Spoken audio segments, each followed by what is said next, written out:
Let's start this. Basically, what happened was I went really hard for the global challenge, and I wanted um, to do well in it, and I think I did okay. Like I had like a fine performance. Had a bit of a team panic towards the end, but no matter how I did, I wanted to turn what I was working on, all my progress, all my practice, into like an article. I was going to write an article. And then I thought, well, I've been streaming a lot lately, and an article isn't really good stream content because I could just like write it all up and then read to you guys. But what if I did less words and focused more on the um pictures so that you guys can follow along um, while I just talk about the GC, what I've learned from it, and go from there. So, the different things that we'll be talking about in this is on screen here, but I'll just go through them. But basically, the motivation, like my goal, and why I'm doing this whole thing. We're going to talk about some of the stuff that separates best of 3 and best of 1. Maybe I should kill the music, I realized. Because if I'm going to make this a video, I might get in trouble for that. Okay. Well, we'll figure that out. Audio can edit that, maybe. Maybe you can't. Maybe I should start over with no music. Hi guys, welcome to the start of the video.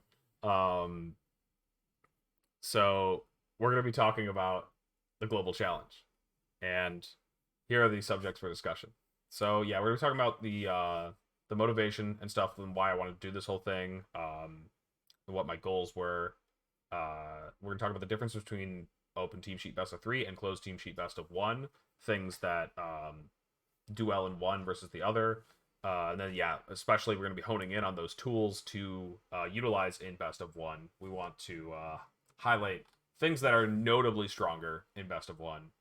Of course, picking a team, that's probably like the most important part of the process is, what are you actually going to bring to this tournament? Dealing with luck and RNG, it's honestly, it's quite different dealing with luck and RNG in best of 1 versus best of 3. Mainly in that you don't have a fallback game. You could say like this game plan works even if they get a double protect and I lose, I can get them in the next 2 games. They're not going to get it 2 out of 3 times. But if they get a double protect, that just means you had a 70% chance to win and you didn't get it. And is that good enough?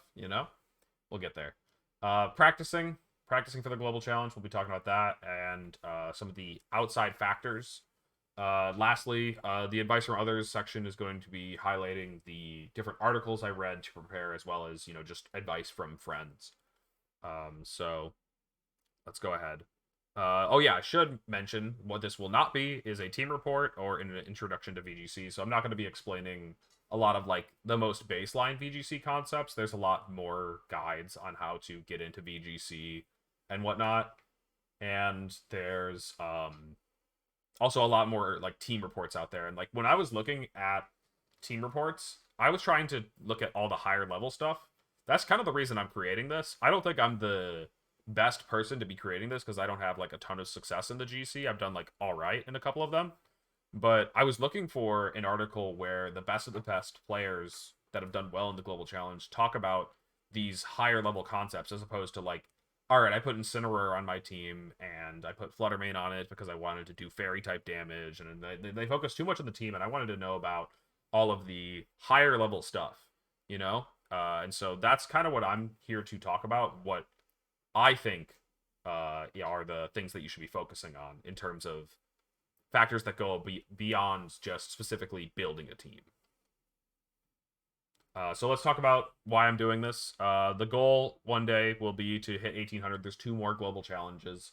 And so let's see how well we can do in those future ones. We finished like 1730. I think I showed in the picture above here, 1730 on basically both my games after 45.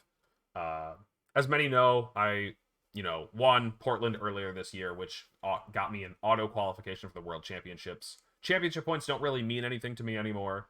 And so it's like, what are you doing? Why are we doing this?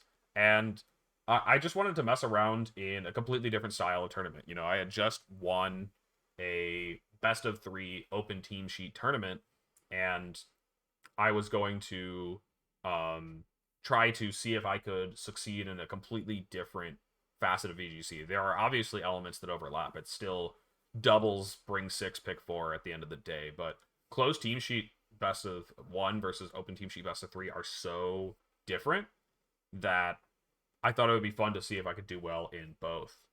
Um, and so yeah, I have mostly like my goals here, and then lastly, the last point is so true. Um, God, I just miss the um I miss close team sheet. Close team sheet was so fun. It's not something that I want to get into a whole rant on this video, but close team sheet was just a different type of VGC that open team sheet is much more friendly for it's much more like inclusive for newer players, and it lowers the knowledge barrier for entry of VGC significantly, so you don't have to know every single move pool of every single Pokemon. But there are some cool some cool strengths of CTS that we've lost, some cool skill sets that I'll kind of talk about what you're going to need if you want to do well in these global challenges. Even though that there is a difference again between closed team sheet best of one and closed team sheet best of three. I'm not advocating for closed team sheet best of one at like regionals or anything. I want to go back to like closed team sheet best of three. That was where it was really at.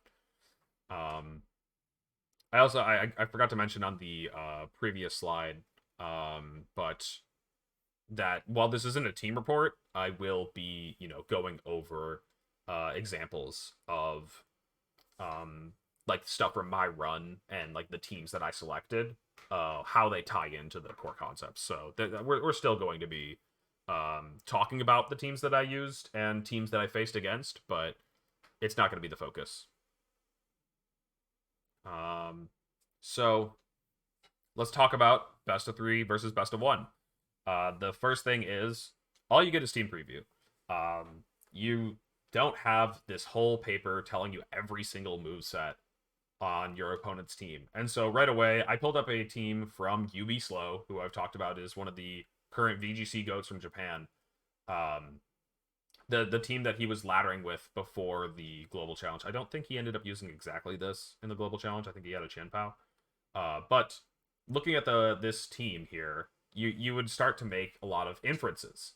The inferences are things that every player does, but you have to get your calls a lot more on the spot when you're playing best of one close team sheet.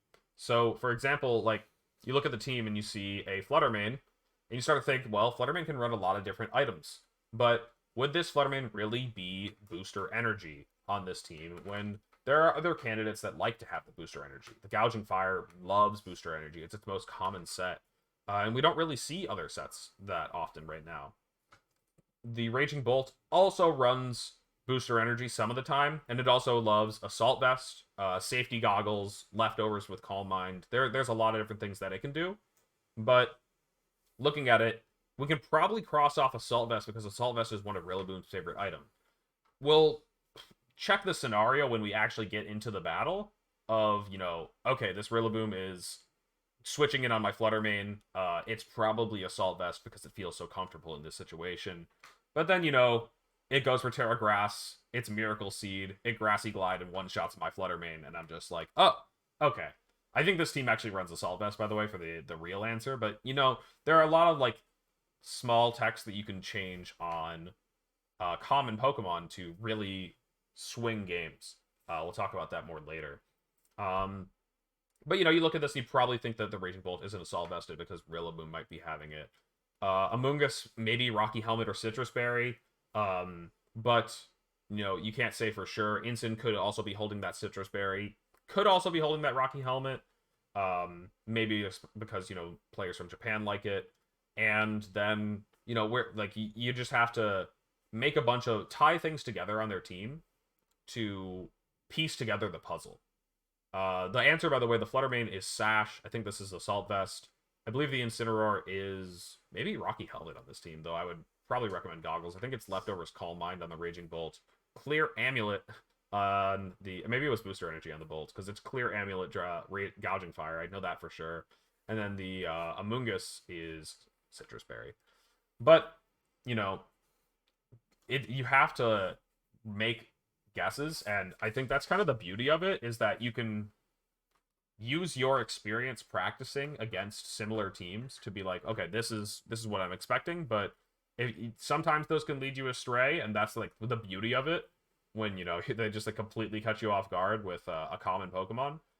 But yeah, you can also make inferences on how they're playing. For example, I talked about like the Rillaboom coming in on your Fluttermane, meaning that it might be assault vested. You also could see like I'm running a hard Trick Room team, and my opponent just led their Fluttermane, and they don't have any other way to disrupt Trick Room. You start to think, well, is this Fluttermane carrying Imprison Trick Room? Is this Fluttermane carrying Taunt? You have to look at the situation that you're in and see if your opponent is trying to do something. And so I really like that aspect. Um, yeah, see that's another good point there, Dane. Is that when you learn the metagame, you also have to learn that there's kind of like a regional metagame. For example, when you play against somebody with an English name, it's much more likely that they're somebody who's playing in a championship point earning region that plays best of three open team sheet most of the time, and so they're going to be running the more standard sets that they're familiar with. Whereas Japan, this is their world's qualification. They're not holding anything back, and so, for example, you might expect the Incineroar to be carrying safety goggles more often over here, but maybe over in Japan, they're much more comfortable with items like Rocky Helmet or Assault Vest or Citrus Berry or something. Um, they're willing to run Sash Fluttermane, whereas we don't see as much Sash Fluttermane use over here. There's some really cool things that you can do. Um, and then Team Preview is another cool aspect that I want to bring up here. You can use it for you against your opponent. I probably should have talked about this a bit more in the team section, but let me actually go back up to my team, the team that Nash put together. So if people have seen some of the games, whether me playing it or Cybertron playing it on YouTube, the Alecki is put right next to the Pelipper because we wanted people to think that the Alecki was going to be going for Thunders, that it was this like Specs Alecki or something going for Thunder, when in the reality is it's Choice Band Explosion. And then like sometimes, very often with the team, we're also leading. We have Farigiraf at the back. We have Farigiraf in the 6th slot, even though we're often bringing it in the lead. We have it in the 6th slot so that people think that this isn't a Trick Room team. It's the 6th slot because we want people to think, well, we're running a fast rain team, and our only answer to Trick Room is Imprison Trick Room Giraffe. We don't want to lose to Trick Room, so we have stapled on a 6th Pokemon to help deal with Trick Room. When the reality is that we're going to lead Urshifu and Giraffe trying to set Trick Room. That's also another fun bait because you lead the Giraffe next to Urshifu, and people are going to see it's the water one. They're going to think it's the Choice Scarf set. Most people run Choice Scarf. You could be really misleading with both your sets and the way that you place your Pokemon in Team Preview. And so I think that could be a really tricky, fun thing you can do. So you want to like combine Pokemon that you want your opponent to focus on, and then you also want to separate Pokemon that you want your opponent to overlook. Usually most people you're going to be playing against are familiar with common duos. So if you have like Dondozo and Tatsugiri, don't be expecting to get away with like, oh, Dondozo in the first slot, Tatsugiri in the last slot. They're not going to think I'm running Dondozo Tatsugiri. But the reality is that like most people will be able to put those ones together. So what you could do is if your team doesn't actually use Dondozo Tatsugiri that often, put them next to each other and put them in the first 2 slots so that people are like, ugh, this is a Dozo team. When the reality is that maybe you're going with Tornadus Glimora in the lead every game, and you want your opponent to focus on that. Yeah, no, Dane, that's actually a good point. It does work in open team sheets a bit too. I think that it's just like significantly, a lesser extent in open team sheet. Best of 1 closed team sheet, this is the only information your opponent gets. So you're really trying to paint a picture with the team preview that you give them. Um, then another thing talking about best of three is that there's sometimes I'm thinking back to the closed team sheet best of 3 days, but sometimes you would like conserve a move or something or a Pokemon or whatever, so that you don't have to reveal it in game one and you can reveal it in game two. Like, oh yeah, they didn't know that my Fluttermane had Protect the whole time, so I'm not gonna click Protect. That's a bit, but that was a closed team sheet best of three thing. But in closed team sheet best of one, the thing is, there's no reason to hold back any of your techs, any of your surprises. Every game you are just trying to win, and there's a very unlikely chance that you fight against the same person twice in the global challenge.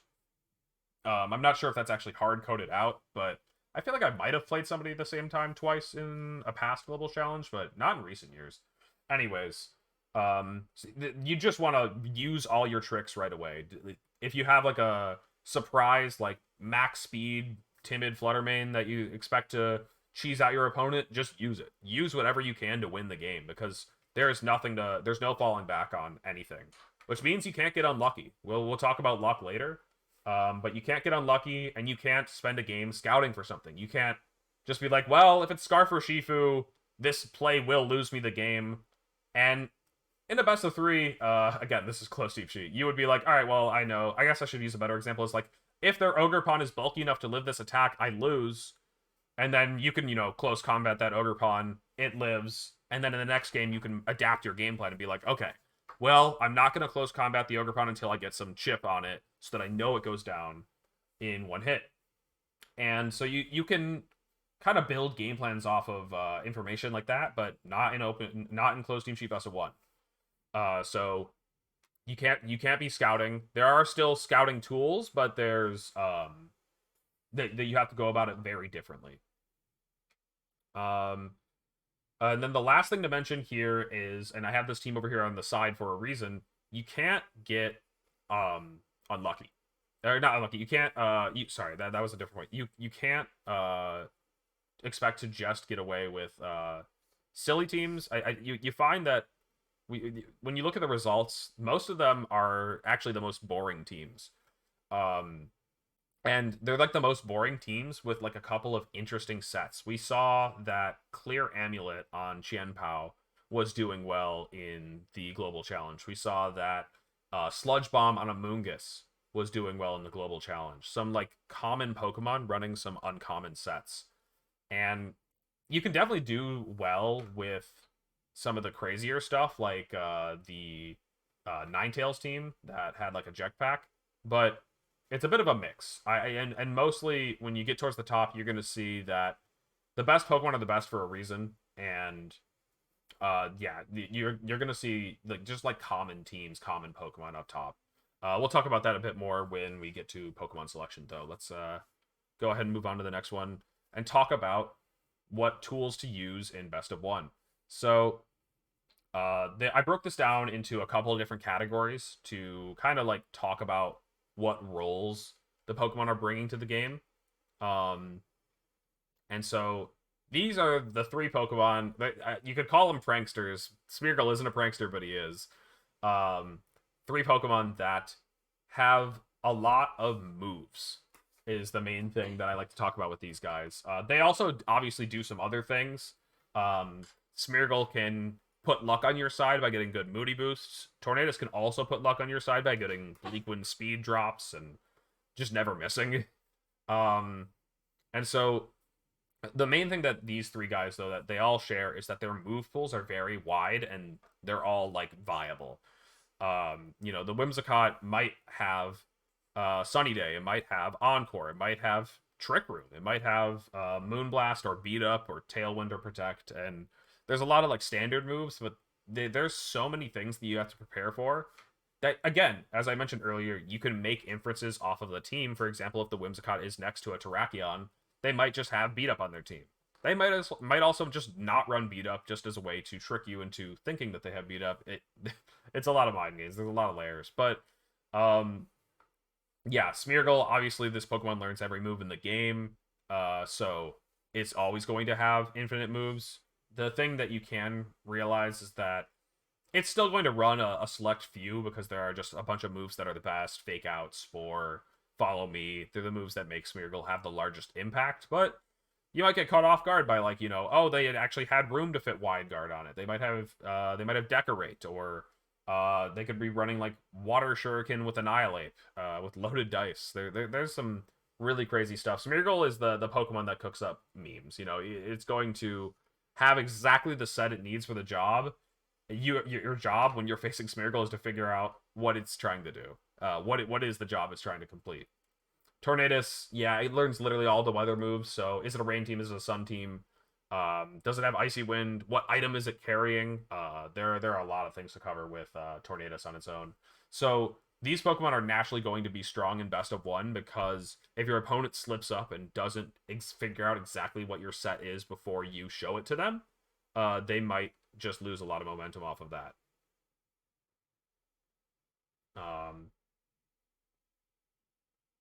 Yeah. See, like, that's the fun part about running a non-conventional set on a Pokemon like Smeargle, is that, yeah, you're playing around the Decorate, and it just doesn't even have it.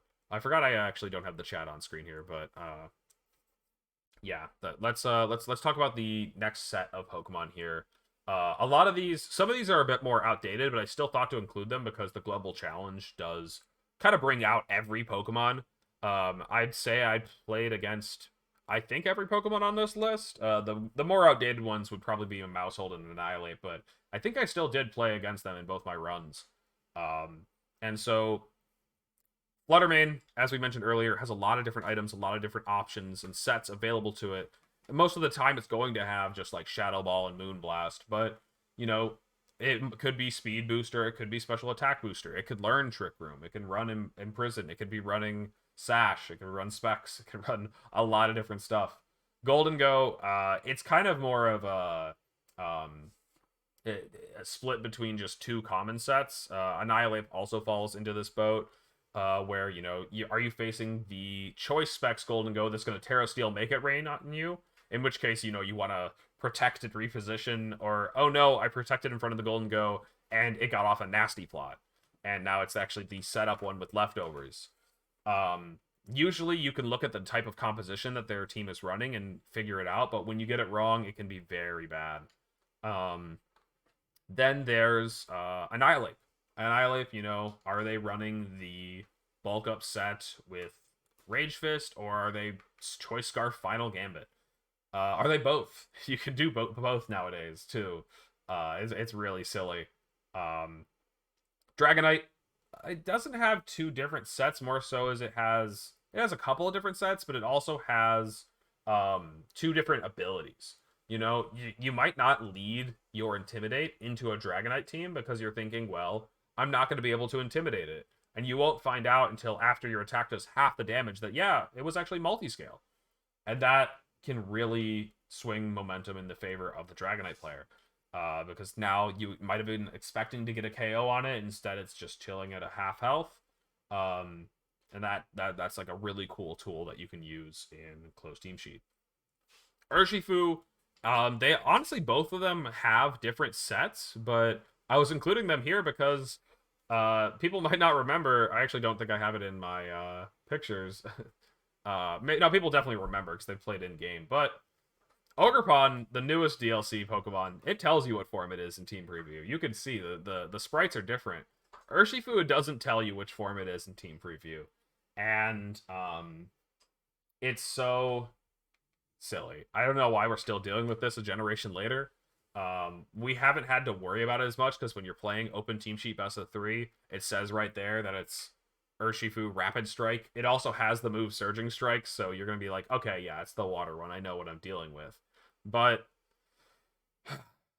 in Closed Team Sheet Best of 1 on the ladder, you just see a default sprite for Urshifu, and you don't know which are the paws up here or the paws down here. You gotta wait till you find out in the battle. Dondozo is the last one I'll talk about here. Tatsugiri kind of fits the role too. It has like, Choice Scarf, Focus Sash, but Dondozo, we like to call Schrodinger's Dondozo. You don't know what Terra type and set it's running until it hits the field and is exactly the one it needs to beat you. Guess what? That Dondozo is running Rock Slide. It's running Avalanche. It's running Terra Flying Terra Blast. It's running Substitute because you weren't ready for that. You tried to intimidate it, and oops, it was oblivious. Terra Fire Dondozo when you tried to wisp it. There's just every Dondozo set you can think of exists in the Global Challenge. Somebody ran it. Somebody was using it, whether or not they saw success towards the top. It means that it just depends on if they played you or not. Yeah, Dozo, it's really a Pokemon that, of all the Pokemon on this list, you kind of just, like, really want to have, like, a shut it out in all types of ways option, if possible. I forgot to mention, I played against Choice Band Dondozo. Maybe that was on stream, or maybe that was in the GC. I don't remember. Choice Band Dondozo owned me. It was just clicking Earthquake every turn, and I brought in my Dusclops and frisked it, and I was like, I know it's Choice Band, but I can't do anything about it. It's clicking Choice Band Earthquake at +2, and my whole team is dead. Yeah, let's talk about the next set. This is a smaller page. There are a lot more Pokemon that could fit here, but these are probably the highest usage ones that I can think of that I want to talk about. Pokemon that controlled the game. So they have like a really strong team preview effect. Weezing, I think, is a special shout out. We actually saw a couple of Weezings do well in this global challenge, and the main thing that it does is it's kind of it's really good at invalidating all types of strategies from your opponent. It forces them to play your game. Now you have to be very careful when using Weezing, because you're, of course, building your team around disabling your own abilities, and when people see the Weezing, they're going to focus it down and try to remove it if their team really gets disrupted by Weezing. But when you are using Weezing to the best of its abilities, it's the most, like, strong Pokemon for disrupting strategies and making the opponent play exactly how you want them to. And so there's so many Pokemon that rely on their abilities, and Weezing can really just take control of the game. In a different way, Fiery Giraffe also controls the game because it can just exist on the team and never come to the game, but you always have to play around it being in the back. Dane does point out that you can do this in Open Team Sheet too, and I do think that's a good point. I think the main thing that I'll point out with this in that respect is that Giraffe, if your opponent is benching Giraffe in game 1, you might get to learn that information and punish it in game 2 or 3. Maybe they get you and they do bring it in the second or third game, but you have to play like Giraffe is in the back at all times in best of 1, unless your opponent has really telegraphed what Pokemon they're bringing. And so I really like that Giraffe just has this crazy team preview pressure. I actually should have put Indeedee here too, because Indeedee is another Pokemon that I've seen people bench when, their team looks like it's built around using the Indeedee to deny priority. And it's still doing its thing, even not in the game, because I'm not clicking priority moves. I don't want to get caught off guard when it switches in. And that's just like a really cool effect that you get with a Pokemon that isn't even coming to the battle. I really love that. And so, yeah, the team preview effect is just super real for Pokemon with good abilities, especially ones that activate on switch-in. Serena would also just priority denial. Yeah, those are the main ones that I can think of that you're actually going to fight against. Lastly, if we're talking about groups of Pokemon, I want to talk about ignoring the type chart. We'll talk about this a bit in the move section too, but I think that Pokemon that ignore the type chart are one of the best ways to play around Terra. Now, you walk into the battle and you're... I forgot to actually talk about Terra on the earlier slide about how it's a much larger factor in closed team sheet best of 1. So let's actually go back to that really quick. Terra is a much larger factor. In open team sheet best of 3, you know what Terra types your opponents have, and so you can pretty safely go for a Flare Blitz plus Surging Strike into the opposing Rillaboom, and if it Terra Fires, it's going to go down to the Surging Strike, and if it doesn't Terra Fire, it's going to go down to the Flare Blitz. And like, that is going to work, because you see exactly what Terra type it is. But, I don't know, apparently the Rillaboom that you queued into in the Global Challenge is actually running Terra Dragon, and now it resists both of those types, and what you thought was a safe coverall actually ended up swinging the momentum in your opponent's favor heavily. And that could be really dangerous. There are a lot of Pokemon with predictable Terra types, but if they ever stray, you might end up in a lot of trouble. I've definitely been in situations where I thought I was safe across from a Darker Shifu that went for Terra Poison, and now it's resisting my fairy moves instead of trying to greed for extra dark damage. It earned an extra turn because it didn't go down to my fairy type attack. And that's a really cool thing about closed team sheet is Terra is a much stronger tool. I mean, cool or not, you have to respect it, I guess is what I'm trying to say. You cannot mess around with it. And so one way to get past it is to just do overwhelming damage with a single type. And these are the Pokemon that I think are the best for the job. For the most part, I think that the Pokemon that will do this the best are the Pokemon that don't have to deal with immunities. I think every Pokemon here, except Darker, Shifu, Kingambit, and Fluttermane, might have to deal with an immunity. And so that's something that can be very tricky if your opponent switches into the right Pokemon or does have the right Terra type. But Fluttermane, a Pokemon that's been doing well, closed team sheet best of 3, or closed team sheet best of 1, open team sheet best of 3. It's been doing well all year because nothing is immune to Fairy. So if you want to do a Choice Specs Terra Fairy Moonblast into your opponent, that's your overwhelming option. You put it in Sun for the photosynthesis boost. It is a very good attack for breaking the type chart. Kingambit with the Black Glasses, Terra Dark, Swords Dance set, just going for big boosted Kowtow Cleaves and Sucker Punches. Nothing's immune to Dark. As Luca and other players have shown with Kingambit, it will beat your Incineroar. It will beat your Iron Hands if it just gets enough multipliers off and is supported well enough. And so Blood Moon Ursaluna, I guess, is another Pokemon that doesn't actually have to deal with immunities too often. And why I much prefer it to the regular Ursaluna is that its normal moves are only resisted by Steel and Rock. And even though like it's not, the thing is that it's not immune. A lot of the attacks that worry me are attacks that attack into immunity and get a full 0 damage. But Blood Moon Ursaluna, if it goes for a Terra Normal Blood Moon into a Golden Go, into a Kingambit, into a Glimora, it's still doing over half. Nothing's like actually taking that attack comfortably, unless they're wearing an Assault Vest or something. But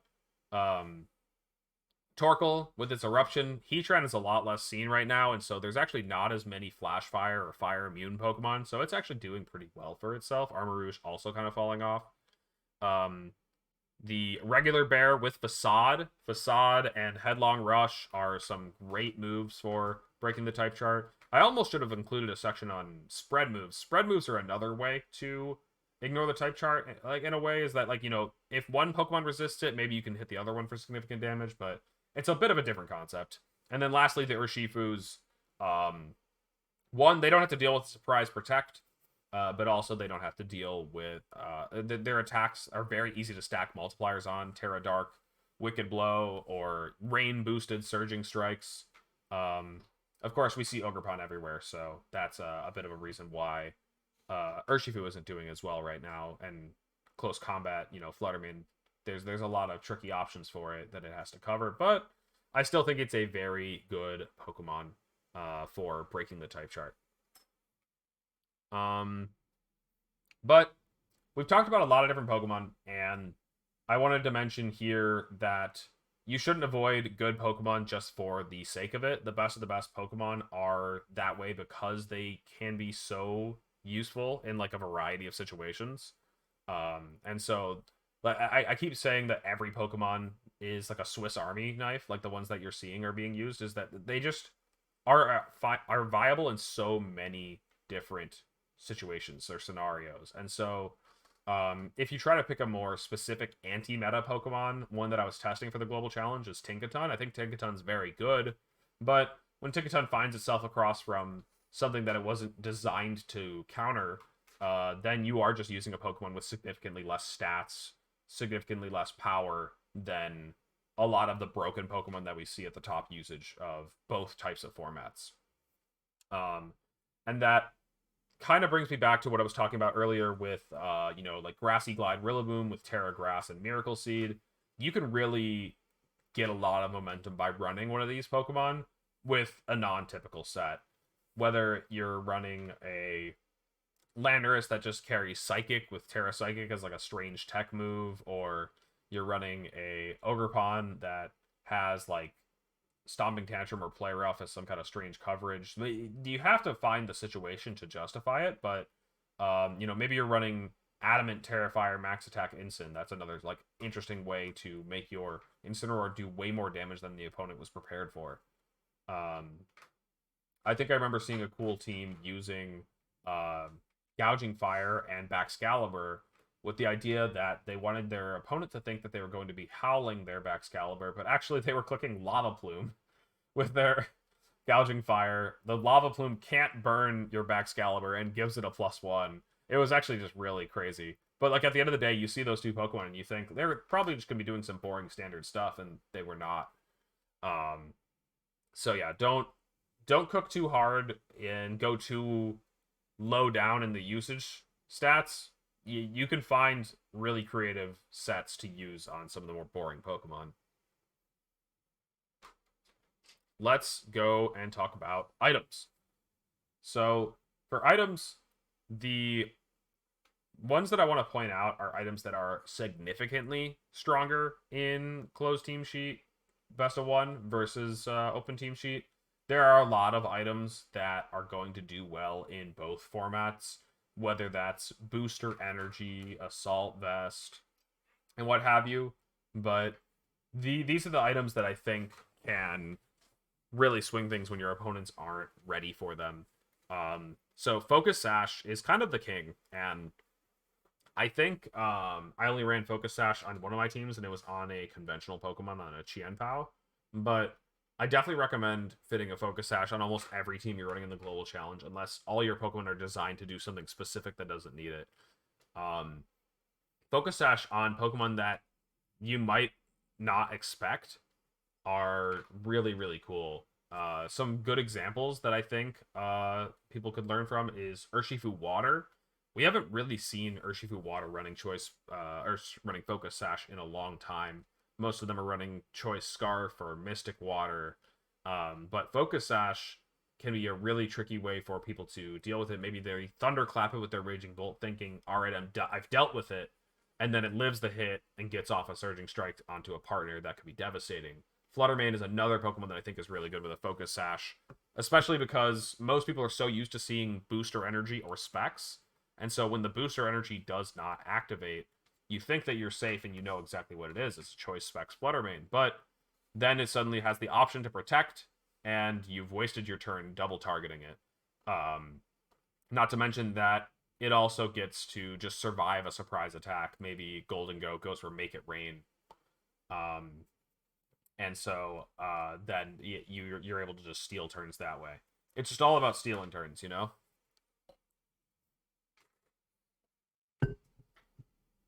Because it's at the end of the day, it's VGC, it's doubles. The games are going to be relatively short, especially if you're playing offense, which offense tends to do well.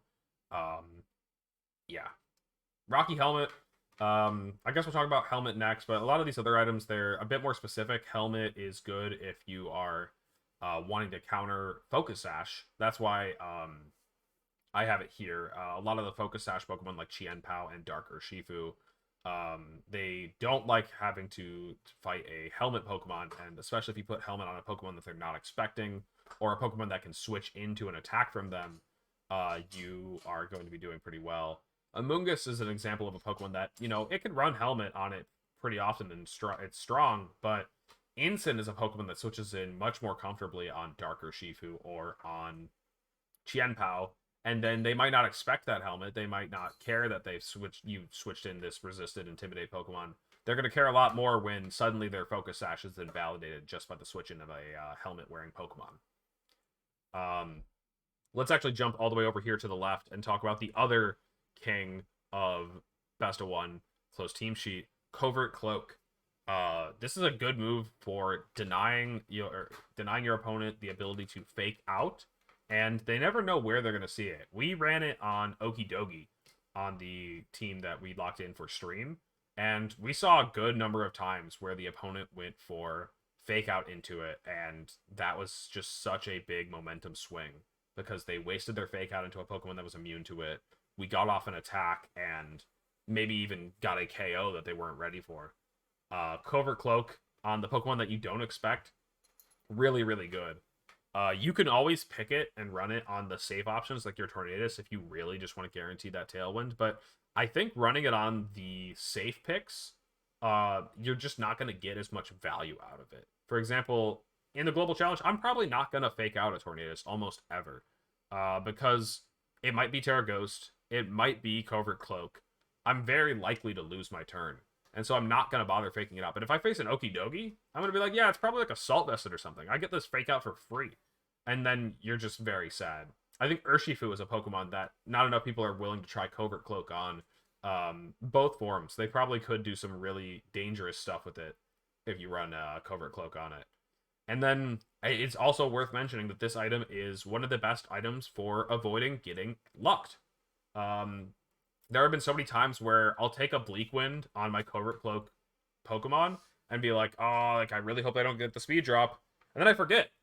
Like my Okidogi is sitting across from an Entei, and it takes a Sacred Fire, and I just can't be burned, ever. My opponent might just be like, man, I'm so unlucky. I can't get the Sacred Fire burn on the Okidogi. But no, I'm immune to secondary effects. Thunderbolt can't para me. Ice Beam can't freeze me. This is awesome. Clear Amulet is another move or item that similarly can disrupt specific strategies like Icy Wind. Both of them are really good into Icy Wind teams. And Clear Amulet really good if you want to, one, protect a physical attacker from Incineroar or Intimidate, but two, it's just good if you want to dodge like a Snarl or a Icy Wind, Electroweb, or Parting Shot. I think a really cool thing you can do is bring in a Pokemon with Clear Amulet after Incineroars hit the field, so they don't know that the Intimidate hit the Clear Amulet. They don't know that you're Clear Amulet. They go for Parting Shot and are trapped on the field for another turn. They've spent a turn doing nothing. That could be a really cool tool. Mental Herb, it's a bit of a lesser used one, but Taunt is one of the strongest moves that I'll get to talking about. But Taunt is one of the strongest moves in the Global Challenge for just disrupting all types of strategies. Just saying no. It is just the no button.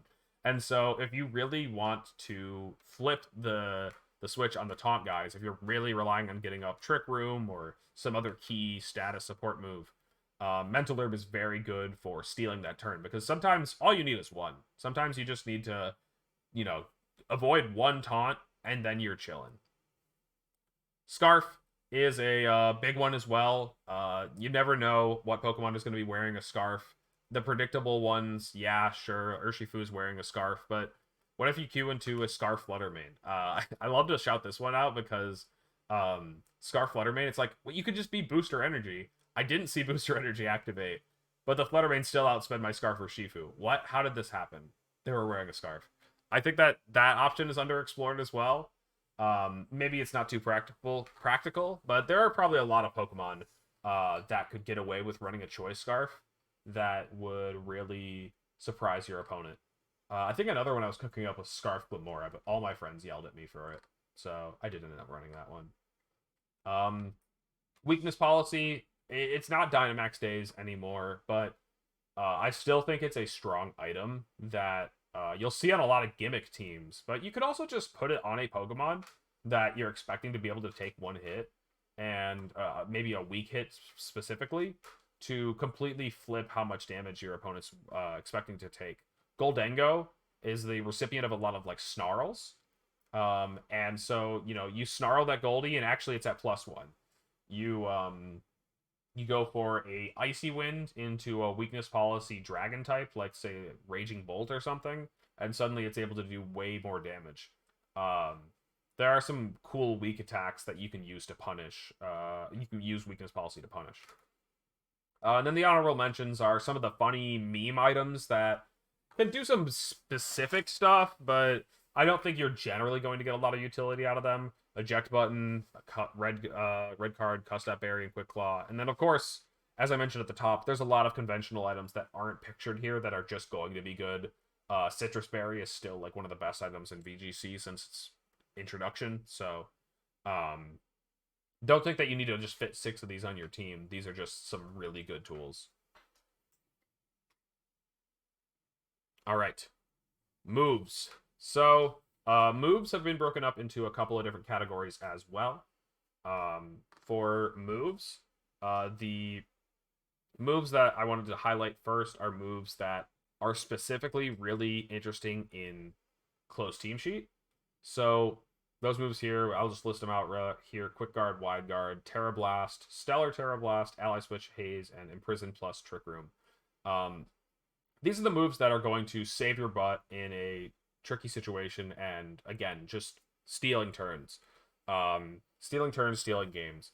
Quick Guard and Wide Guard, both, if you're, in a situation where you're going to be using a spread move or a priority move, you really probably want to be familiar with as many Pokemon that learn Quick Guard and Wide Guard if you can.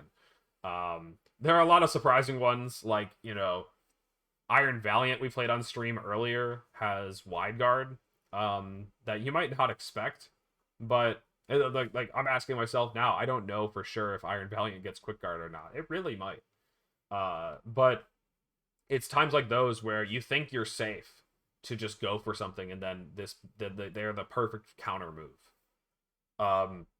Terra Blast is kind of back to being this generation's hidden power when you're in closed team sheet. I think one good example would be if you were to use Edu's team, which Edu did play in this global challenge and do well with his team from Liverpool. But he had a Terra Fairy, Terra Blast, Raging Bolt. I'm not sure if that he stuck with that set for the global challenge, but the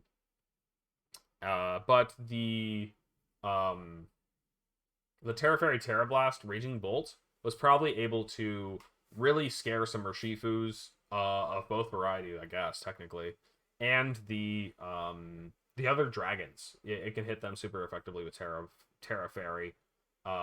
Dragon Terras that come out surprisingly. I don't know. It's basically just hidden power from years past. And so I think you can do some really cool stuff with Terra Blast. Stellar Terra Blast is a different subject altogether, and it's very interesting. I think it's really cool. I don't know actually if I faced any of them. Maybe it's not as common as I thought it might be. But the funny thing about Stellar Terra Blast is that it's a coverall. If you expect your opponent to be going for a defensive Terra to try and survive in a turn, this is a move where you can just call them out and you don't have to worry. You also can just, like, if you have like a fairy or a Stellar Terra Flutter main with choice specs and you have the Terra Blast as the last move, it's the move that like will win the endgame 100% if your opponent has already Terra. It does super effective damage to any Terra, and so if your opponent has already revealed that their Pokemon is Terra'd, it's a really cool way to close out just any endgame. I don't know how practical it is, but I did want to give it a mention. The next one's the funny one. Ally Switch.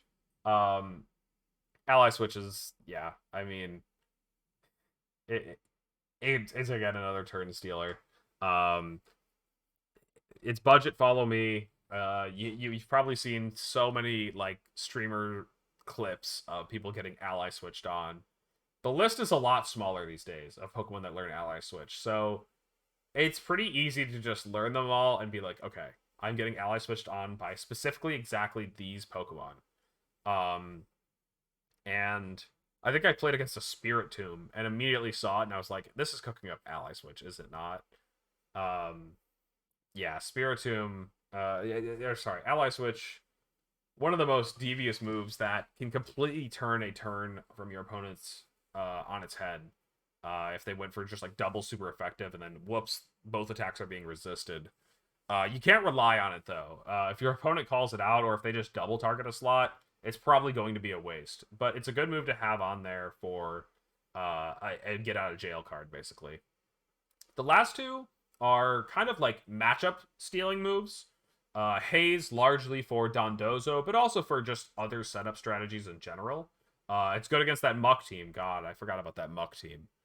And then Imprison Trick Room is good if your team just doesn't want to deal with Hard Trick Room. Hard Trick Room sees a lot of use in the global challenge, and it sees a varying degree of success. I guess upper hand could be on the list. There's so few good Pokemon learn upper hand, and so few and fewer still Pokemon should be running upper hand. But it definitely is a move that can steal turns. But Haze, yeah, Haze is largely for Dondozo. If you are just able to position a Haze Pokemon across from Dondozo, it is the easiest. I don't want to think about this matchup. I don't want to think about exactly what Terra type you are and what 4 moves your Dondozo is running. Also the item, also the ability. I'm gonna just use Haze on my team, and that was one of the choices that I made for my Dusclops. Was like, okay, Dusclops can just come to every Dozo game and haze it, and we'll be chilling. I definitely still lost to some Dozos, but Haze made it so much easier to think about a game plan into that Pokemon when there are so many things to plan around. Imprison Trick Room, similarly, if you just don't want to think about Trick Room, I'd say this is even a stronger tool, though I think it takes more dedication. Running Imprison Trick Room kind of means you're down a Pokemon. It makes the Pokemon not very usable in matchups outside of Trick Room specifically, but if you're willing to run Imprison Trick Room, it is a very good way to just turn your brain off against Trick Room teams, and maybe get some free wins. Let's go to the next one. Oh, here we go. Okay. So, scouting moves. There are a couple of moves that I wanted to mention here for scouting out situations. And they're just Taunt, Protect, and Substitute. Substitute and Protect kind of feel very similar. They're like moves that you use to fill the space and see exactly what your opponent's wanting to do. You're trying to bait out a attack. And so the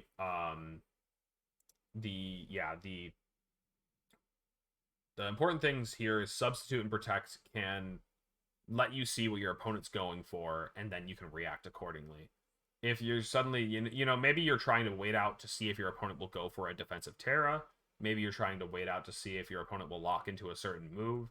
I mean, Protect and Substitute have been good for years. There's a reason Protect is the best move in VGC. But the other things that I want to shout out with Protect specifically is, one, it's a good luck move. If you find yourself in a bad spot, Protect is still a move that can bail you out. It's both a option to, get you out of Trick Room, Tailwind. It can also get you out of a spot where, they double targeted into my Fluttermane last turn, and I protected it. They're going to double target into it again because they know that slot can't protect. But do they? They know that slot can't protect 70% of the time. And odds are in their favor, but if they really call you out, a double protect can just swing that game right back. And so, I think that we've seen people dodge Thunder, we've seen people dodge Focus Blast. If you feel comfortable dodging a Focus Blast, you should be comfortable going for a double protect if it can win you the game. Especially in a bad spot. Substitute, also a really good move because it stops status moves. Not a lot of Pokemon are running Protect right now, but like Landorus runs it. Really good for shutting down Pokemon like a Moongus, going for Spore and whatnot. And then Taunt. We talked about Taunt earlier, but it is the most anti-BS move out there that it can just, shut down everything. It's the most disruptive to your opponent's strategies. Let's go ahead and talk about the last moves that I think you want to be careful of using. Like we mentioned earlier with Trick Room, some people really don't like Trick Room. Some people hate Trick Room. And the reason Tailwind didn't make this list is because when you're running Prankster Tornadus, there isn't really a good way to deny your opponent from going for Tailwind. You could run, like, Bramblegast or Shiftry or something to, like, have good options if they click Tailwind, but at the end of the day, you're not going to be able to stop them from clicking Prankster Tailwind. In fact, I've been trying to figure out all year how you can stop something from clicking Prankster Tailwind. I think there isn't really a good answer unless you want to make your team really silly. But Trick Room, it's much easier to disrupt, largely because it's negative priority. And so you have to be wary that, you might just lose a game to Imprison Trick Room. You want to learn, if you're playing dedicated Trick Room, you want to learn all of the Pokemon that get both Imprison and Trick Room. Um, yeah, Dane, I was thinking it too. Um, Snatch was like the coolest move, and Snatch was like a legitimately anti-Tailwind tool. Um, but you can't have nice things. Snatch was such a dope move. Spotlight, a lot of cool moves. They took away Skydrop. Okay, so Fake Out and Spore are moves that I want to mention specifically. They obviously still see use at the top. Like I think the team that won the global challenge might have featured both, but the thing about Fake Out and Spore is that you can't rely on them too hard. That's why I labeled this at your own risk, not avoid at all costs. What does Snatch do? Snatch steals the opponent's status move if it's self-targeting, like Swords Dance, like Sub, like Tailwind. Um, it was like +4 priority, and it was a really cool way to, yeah, steal stuff. It's not priority moves. I think it was self-targeting status moves. Um, but yes, Fake Out and Spore. The reason it's labeled at your own risk is because they both have very common counterplay that, you know, if you are really expecting to get this Fake Out off and their Covert Cloak, if they're Terra Ghost, if you really need this Spore to go off and they are going for their safety goggles or Terra Grass, then suddenly your options are a lot more then your game plan is going to fall apart really quickly if you're relying on those too hard.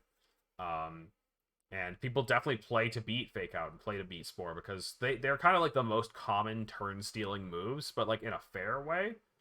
That's why I don't want it, I want to warn people about getting your turns stolen back from a well placed item or Terra.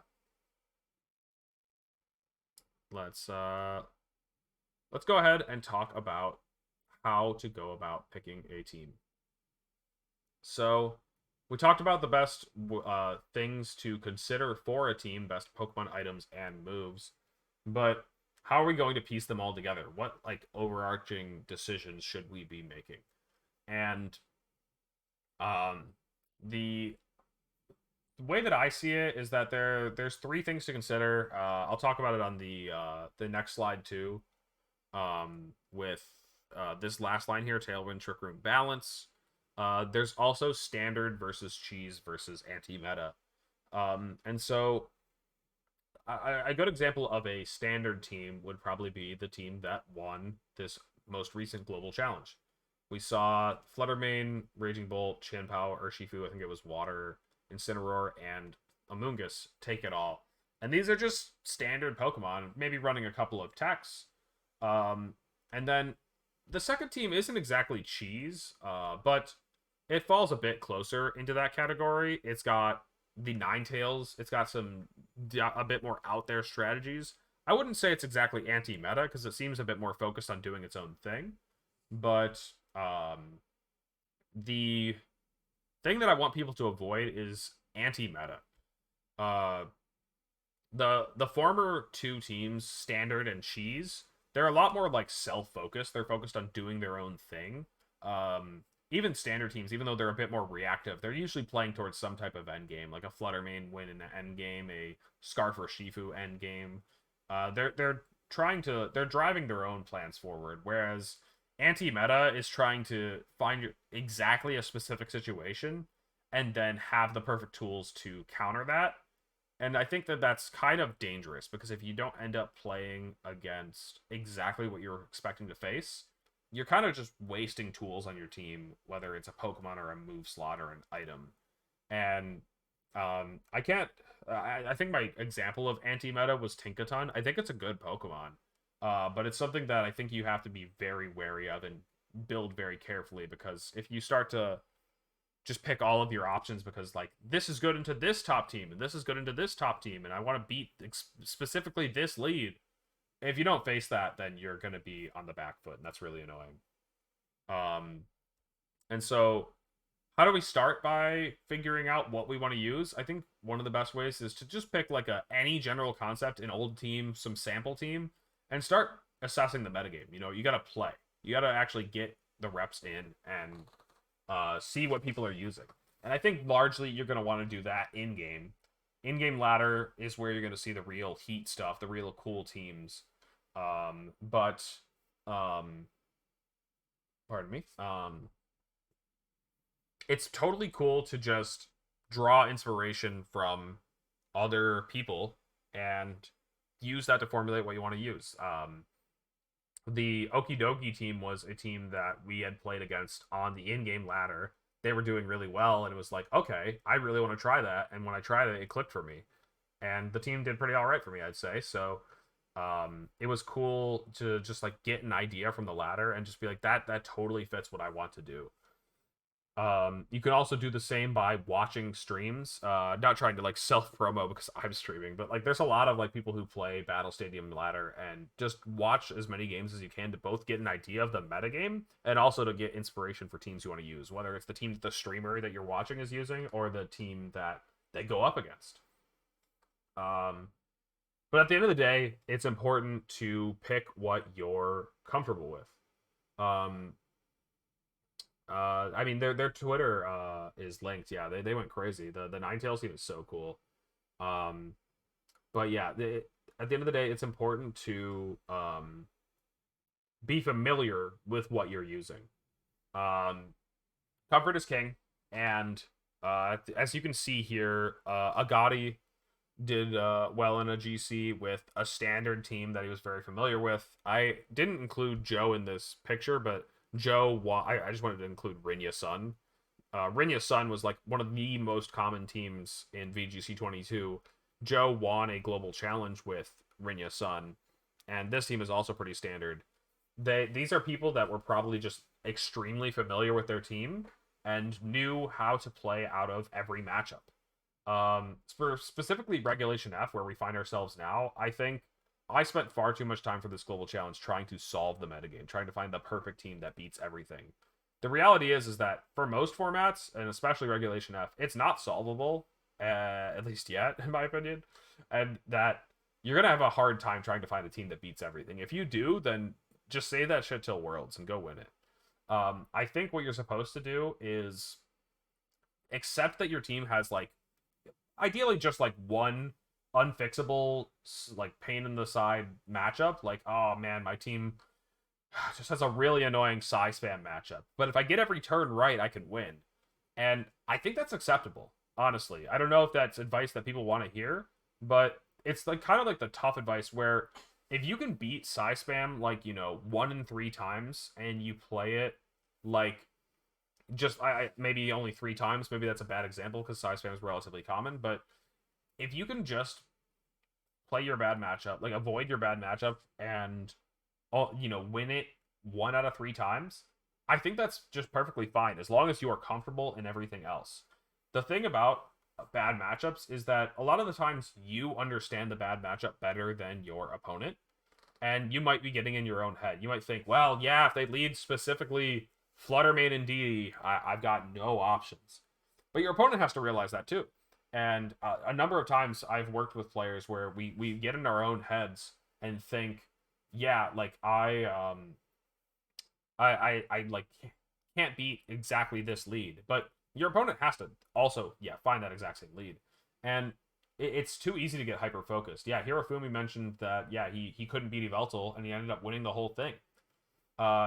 Ended up outplaying it in top 4. Like at the end of the day, you have to just know the matchup better than them and think, well, this is their best option. If they do anything less than that, I'm already off a good start. And as long as I know the matchup, I know that most people will double target my Rillaboom on this turn. I'm going to switch it out safely. And you just make plays that are informed on your practice. And so this is why comfort is going to be king, is that you're going to be able to rely on the games that you've seen against these like common hard matchups. I think I did a great job of this in Portland. My priority spam team is not very viable now, but when I went up against a Psy spam team and when I went up against a Far Giraffe team, I knew what tools that my opponent was likely going to be using against me and made plays that pressured their tendencies. They're going to double target this slot. Just don't make your bad matchup Fluttermane Overpod. There are you have to, if your bad matchup is like, oh, I lose to Smeargle, Smeargle's not that common. if your bad matchup is like um is Raging Bolt, that might be a little bit too common. Yeah, like with the Rain Explosion team, we weren't the best into Raging Bolt, and it was like Raging Bolt's a little too used for it to be your bad matchup. Um, and as I was mentioning earlier, a common team with different sets can invalidate people's game plans. So just running tricky stuff on common stuff is also a really good way to get an edge. And yeah, some of the best runs I know are from boring stuff, Agati's team and Eric Rios, or not Eric Rios, Joe UX9's team. But also, you have seen some really cool runs that did well in the Global Challenge. Like Rajan's run, he won with Scope Lens Cartana, which was not common at the time. And then Marco Fierro did well in a Global Challenge with Barrascuda, which I don't think has ever been meta relevant. So, um, you know, there's a good mix of both. Cool teams doing things differently and just the best teams piloted by the best players. Um, People talk about endgame a lot. Do you have any generalized advice for the beginning of matches and mid games? I'd say that's probably a topic for a different day, because it kind of ties back into just VGC as a overall like core, and I'm mostly looking to talk about specifically things that will help you succeed in the global challenge best of one. Um, so sorry, I just want to make sure that we stay on topic. Um, Here's like my favorite thing that I always say when it comes to the global challenges: find the gun. I talked about it last time. Or I talked about it on the last slide. Um, and it might not be possible in this metagame to find the gun. That yeah, I don't think you can solve the meta, but I love to. I've always said look for the gun ever since I played in Smogon's 1v1 format. 1v1 is a format where you bring 3 Pokemon and pick one. And so it feels like this glorified rock, paper, scissors. But let's say you're running a fire, water, grass team against another fire, water, grass team, but my fire type is gouging fire. It's going to do well into their fire, water, and grass team. It's not weak to any of those types. So maybe it's the quote gun for the matchup. When you're playing rock, paper, scissors, and somebody brings out the gun, you lose. Rock, paper, scissors, gun. Gun always wins. And so that's why I always like to say find the gun.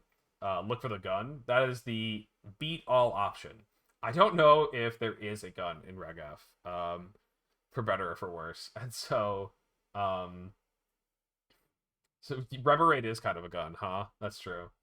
Um, and so yeah, the way that I guess we should focus though is on offense teams. I think that they do really well in global challenges and generally best of one closed team sheet because they're easier. They keep the game short, so you don't have to worry about getting too many decisions right. You also can force out Terra early, which I think is a really undervalued aspect of offense teams.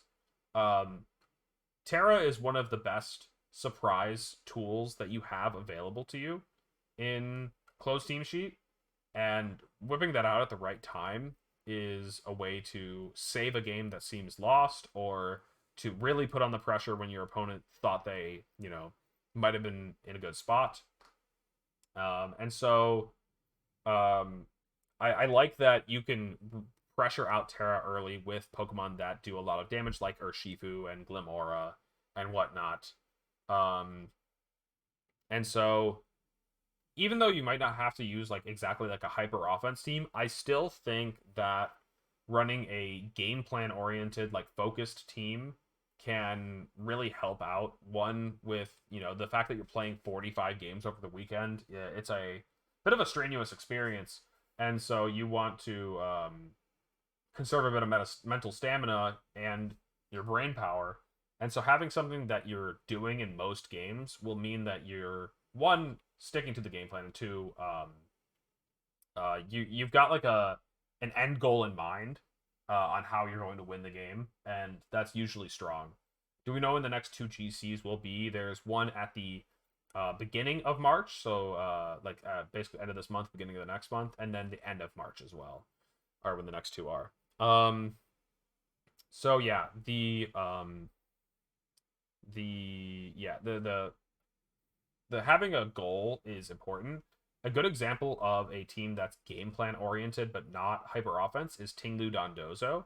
They're usually looking to just spam Yawn plus Sand Tomb, trap you in, put things to sleep, soften up your team with Pokemon that are unkillable, and then sweep you with offense in the back. And those teams are a really good way to look at it on the flip side. Like, these teams are putting your team in the perfect spot for a certain Pokemon to do it. You can do that with other tools like Incineroar and Amoonguss, setting up for like a Fluttermane Qianpao endgame. But at the end of the day, it's all kind of the same thing. As long as your team is game plan oriented and it isn't just reacting to literally everything your opponent is doing, then you should be fine. Um, and so, yeah, I think that's it for this one. Let's go ahead and keep moving and talk about RNG, about luck. So, the quote that I didn't end up putting on the slide, I always like to say when it comes um to luck, it kind of ties into the offense is king from the past slide. They can't kill you if they're dead. And so sometimes the best defense is a good offense. You can't get unlucky if your opponent's Pokemon aren't on the field. Um, but speed control is one of the first things that you can do to avoid getting bad luck, and to prioritize taking KOs before you get KO'd. Is speed control. If you're worried about getting Rock Slide flinched, just outspeed that Pokemon going for Rock Slide. If you lose this game to getting crit by Ogerpon, make your Ogerpon faster than their Ogerpon and KO it first. There's a lot of ways to get an edge with faster Pokemon, and then you have to worry a lot less about the luck. I talked about this in the last one, but offense teams will have shorter games. So if that's something you're concerned with, you might want to stick with offense if you're worried about a game going too long and things slipping away. You can also avoid inaccurate moves. I think that at the end of the day, it's a little bit too hard to avoid all inaccurate moves, but I did put down this team below because I think it's a great example of teams that spam inaccurate moves. The Glimora Chi-Yu Tornadus team, like, it's gonna miss eventually. But it also, if it keeps hitting, it's going to high roll and own you. And so it ties into my next point with create your own luck.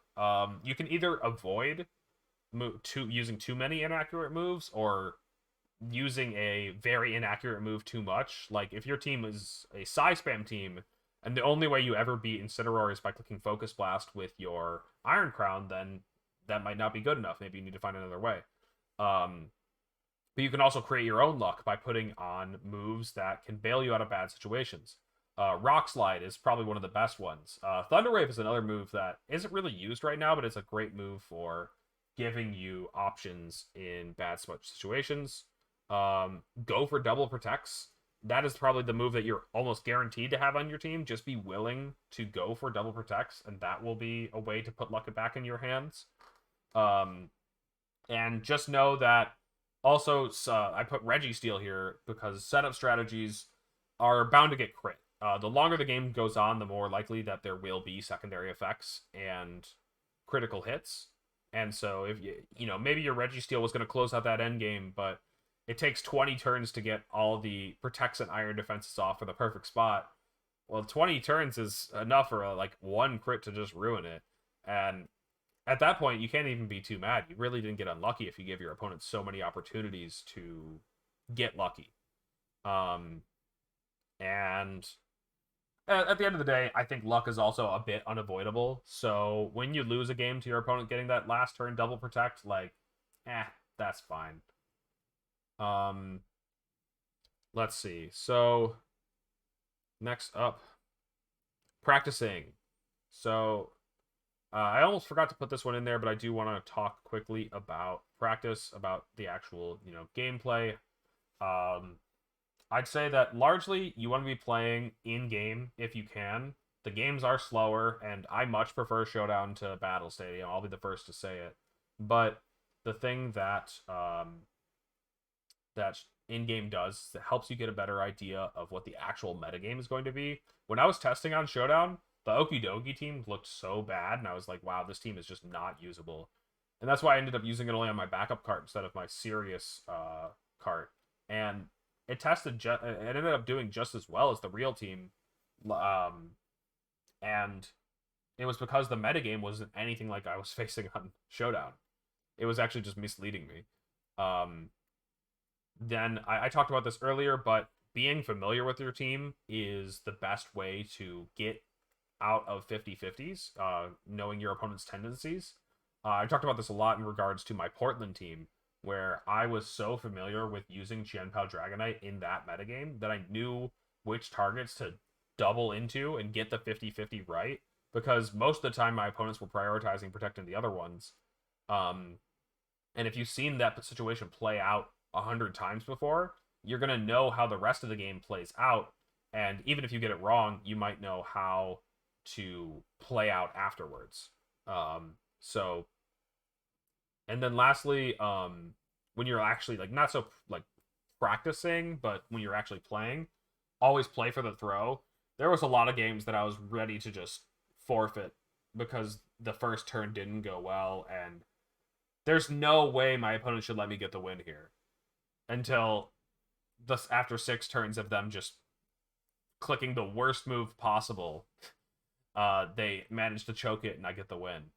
I think to steal a quote from one of my favorite Unite YouTubers, Indy, he said, like, not every game is winnable, but every game is losable.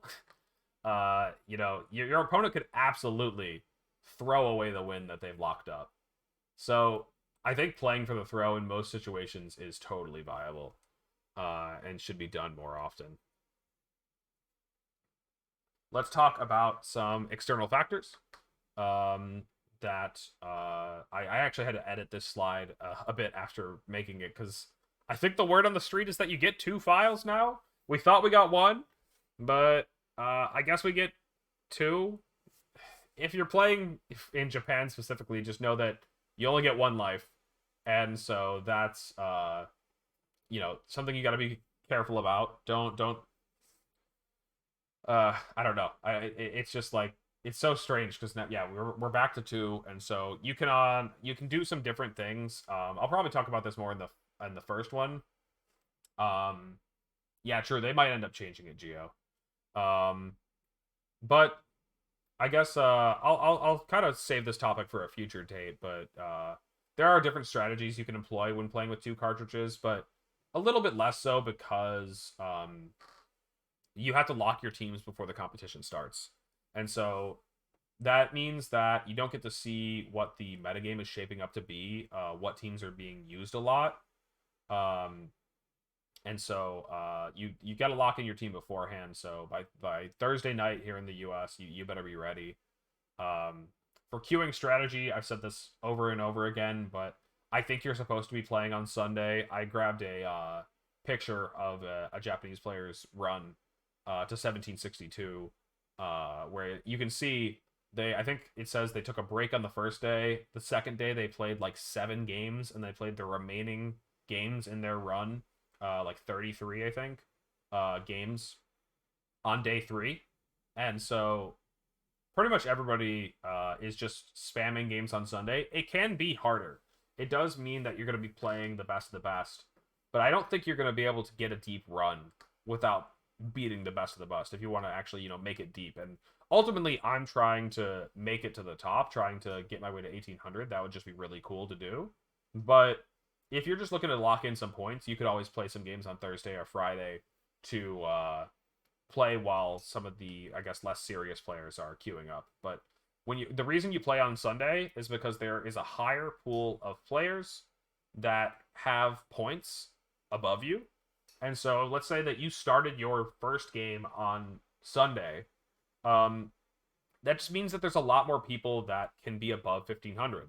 I think you can avoid this a bit by getting a couple games in, so you don't also find that pool of players that's below 1500, at like 1480 or something, and you're getting like, only 12 points for a win instead of something closer to 15 or more.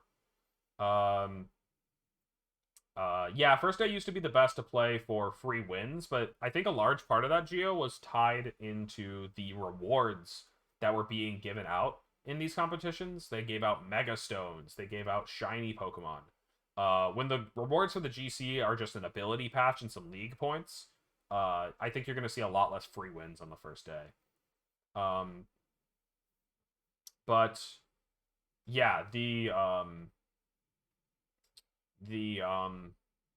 yeah, I think you got to play on Sunday because you always want to be punching upward. You want to be queuing into the people that have more points than you, so that one, if you lose less points, and if you win more points. Um, and so I think that's like generally the simplest way to explain it. Lastly, for mentality, I don't know if I have the best advice on mentality. There's like all the classics, like take a break when things aren't going your way. Even a small one. I think a more important thing to talk about with mentality is to not tilt, or not tilt, to not give up after a bad start.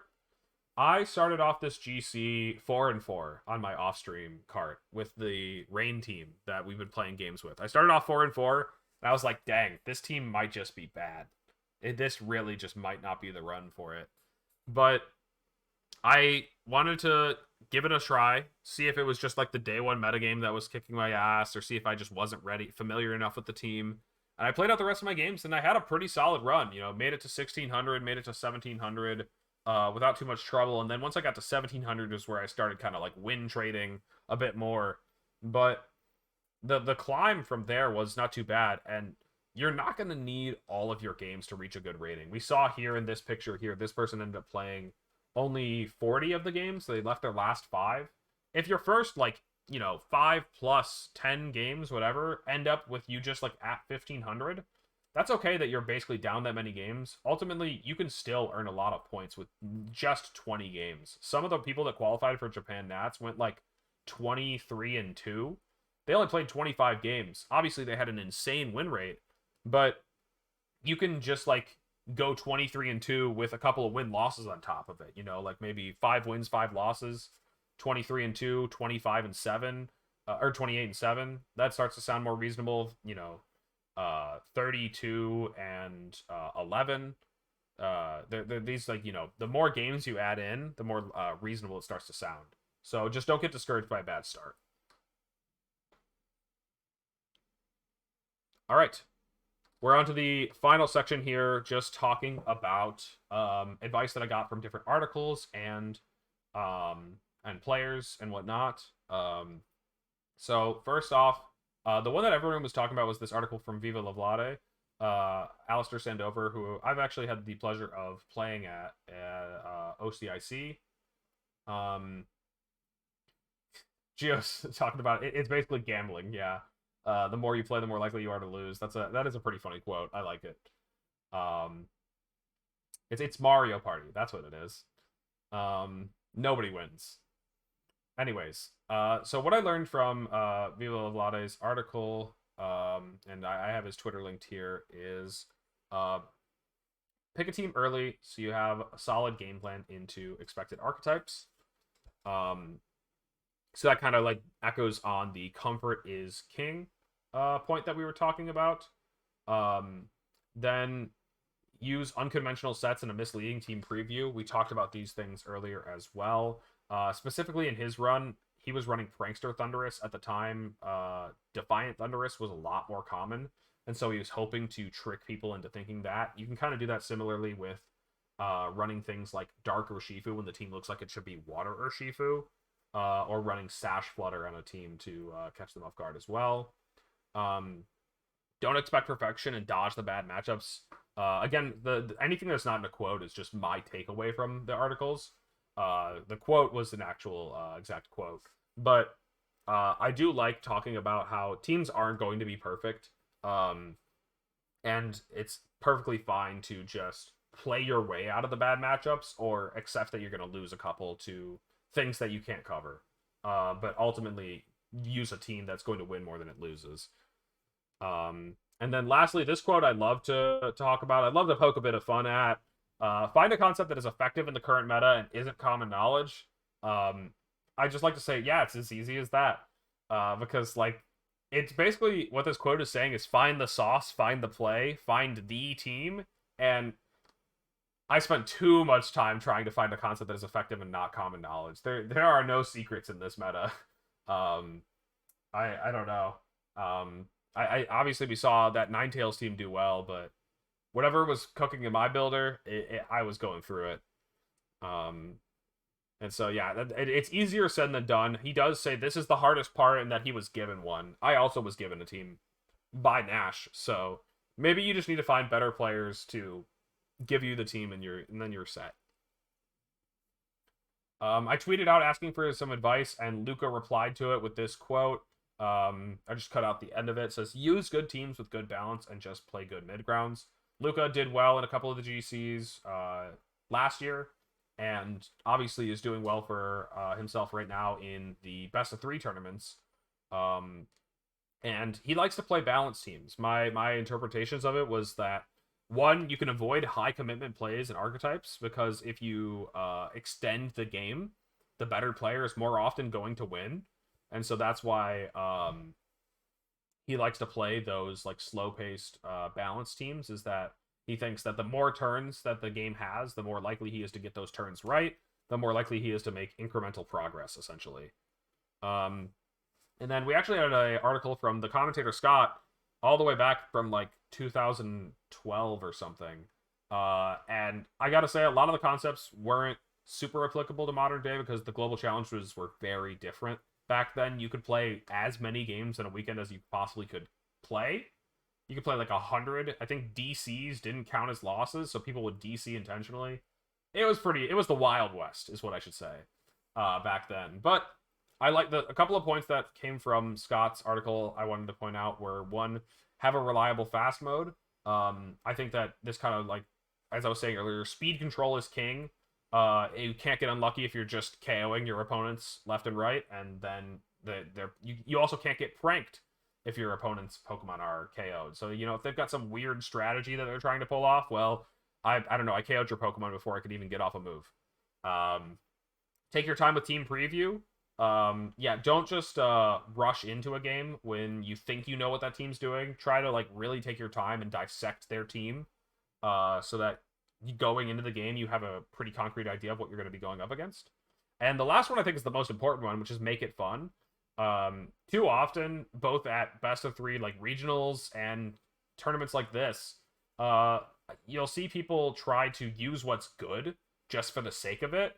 And ultimately, if you're not having fun with your team, I don't think you're going to do well. You have to like what you're using. And so I think making it fun is really, really important.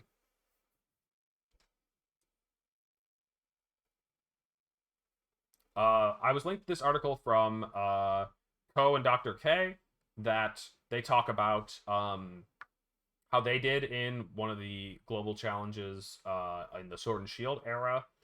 And the way that they started was they wanted to identify the most broken thing in the format, which what they thought was the most broken thing in the format was using Sableye plus Regieleki. And then they wanted to decide, do you beat it or do you use it? I just find it funny because like Sableye Regieleki was not what I would have thought was the best thing in the format, but that was the path that they went down. And then you identify. I still think this is a solid approach. Is look at what is the best thing in the metagame. Am I beating it or am I using it? I like it.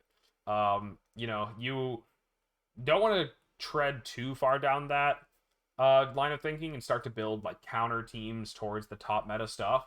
But I do think that it's a good way to get the ball rolling is to just identify how you're beating the best stuff or just abusing that. And then they had a note to keep the game short. They literally, I don't know if the translation was not doing them justice, but they basically did not want the games to go on very long because they felt they were unskilled. It was how it was phrased, and I thought that was very amusing. It was just like, all right, I don't want to give my opponents the chance to outplay me. Let's just end this game in 3 turns and then see if you can get all my 50-50s right. which is technically a way you can do it. I think Mouse Annihilate teams like to do that last year. You can definitely find teams that promote strategies like that. And then they had a core four that they liked to use. And they would it's exactly the opposite of Luca's advice. Well, no. It's the same advice as Luca's advice, but in the opposite direction. They're saying the better player wins the long game, so don't let the game go long.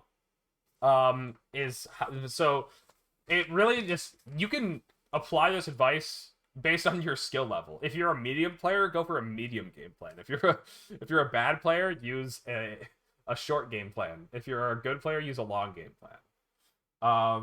But I do love it that there's just like such like parallel opposite approaches to the GC. Use something crazy like Sableye Largialecki, or use the most boring team known to man like Luca's King Gambit stuff.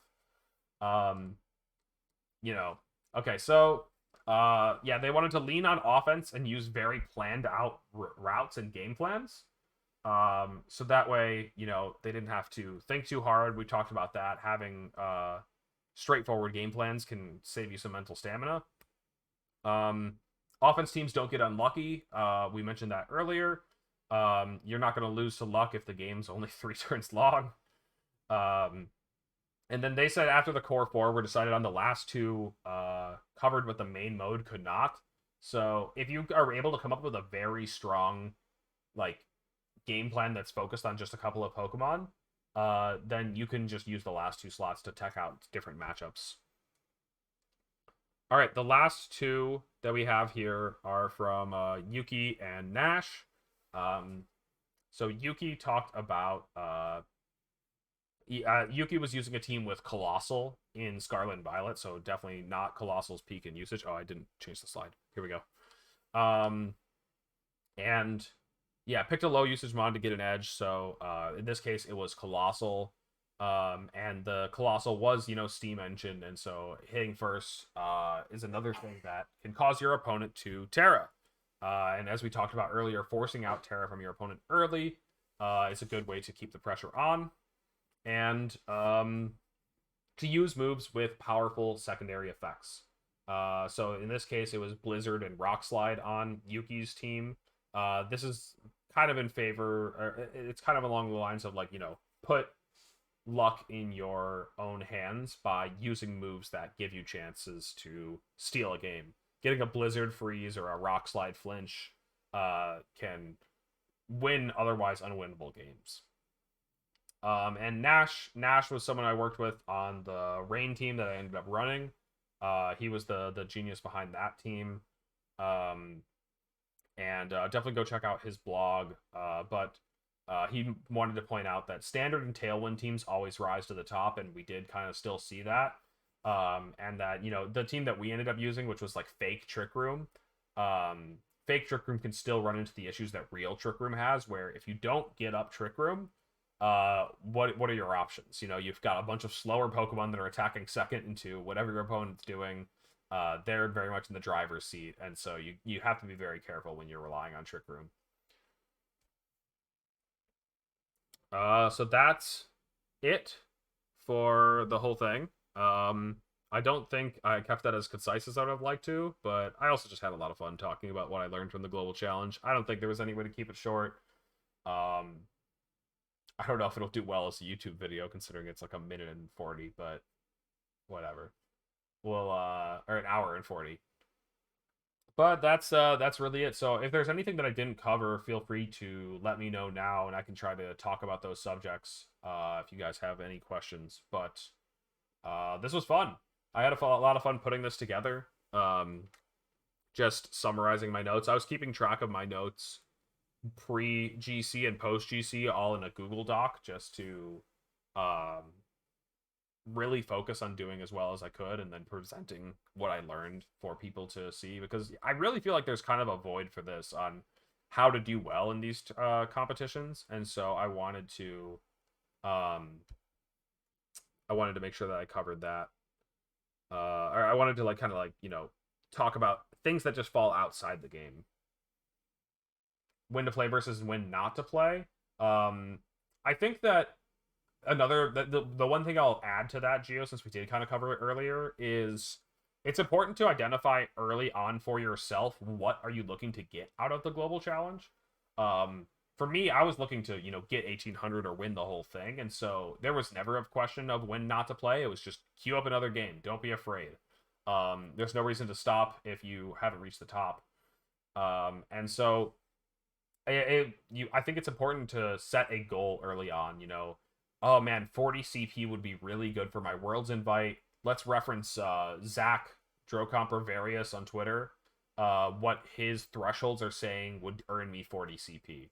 If you're looking to just get 5 because that's like all you need, then look where those are. And then just see where you are. In terms of the rankings globally and how you're falling into those. I think that setting a goal beforehand of how much points you want to earn is the easiest way to figure out if you should keep going or not.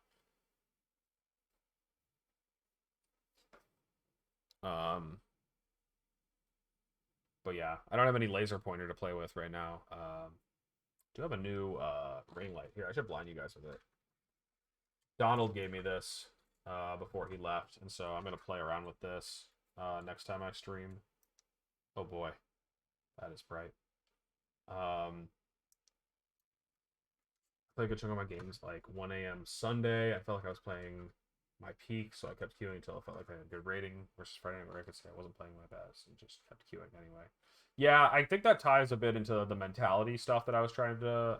I didn't touch on enough earlier, where I think it's hard to. I think every person's very different, um, and yeah, unfortunately I'm no kind of like esports psychologist to tell you like how to avoid tilt and what are the best methods to deal with it.